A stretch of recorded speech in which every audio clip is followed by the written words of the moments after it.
లోకేష్ కి చెప్తా ఉన్నా మీ ద్వారా. నా ఇంటికి నీళ్ళు ఎంత దూరమో నీ ఇంటికి నా ఇల్లు అంతే దూరం. ఇవాళేమో సమర్పడుతున్నాయో రాక్షస ఆనందం పొందుతాయనో హెచ్చరిస్తా ఉన్నా. మీడియా మిత్రుల ద్వారా చెప్తా ఉన్నా, రాష్ట్ర ప్రజల సమక్షంలో చెప్తా ఉన్నా, ఇది దుర్మార్గమైన చర్య. నేనేం చేశానా? నువ్వు 83 రోజులు మీ అయ్యా నువ్వు నన్ను జైల్లో పెట్టి రాక్షసానందం పొంది చాలక నా ఇంటి మీద దాడి చేస్తావా? పెట్రోల్ బాంబులు వేస్తారా? అసలు ఇంత దుర్మార్గులాగా ప్రవర్తిస్తారు మీరు. నేనేమన్నాను?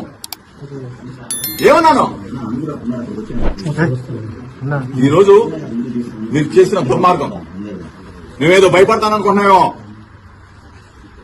చూస్తా. నువ్వు నీ గోండాలని, నీ రౌడీలని, నీ పిక్ పాకెట్ గాలని, బ్లేడ్ బ్యాచ్ ని, గంజాయి బ్యాచ్ ని విజయవాడ నుంచి, నలుమూల నుంచి నా ఇంటి మీద పంపిస్తావా? నీకు పెళ్ళాం పిల్లలు లేదా?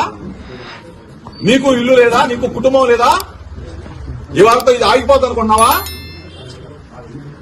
లోకేష్ ని చెప్తా ఉన్నా, నువ్వు ఇటువంటి రాక్షసానందాన్ని కదా నువ్వు తప్పైందని చెప్పకపోతే ఇటువంటి పనికి మాత్రం పిల్ల చేస్తలకి దోషికి భయపడ్డావు. చిన్నప్పటి నుంచి రాజకీయాల్లో ఉన్నా నీ పిల్ల చేసలకి, నీ వెర్రి చేసలకి నీకు నిన్న చెప్పా, ఒళ్ళు తగ్గించుకున్నావు కానీ నీ చిప్పు తప్పింది, నీ మెదడు మొత్తం తప్పింది. ఏం పనురాయి పనికి మానవుడా? ఒక బలహీన వర్గాల వాడి మీద నా మీద తాడా సిప్పుసారం వదిలేసి సన్నాసులాగా తయారైంది.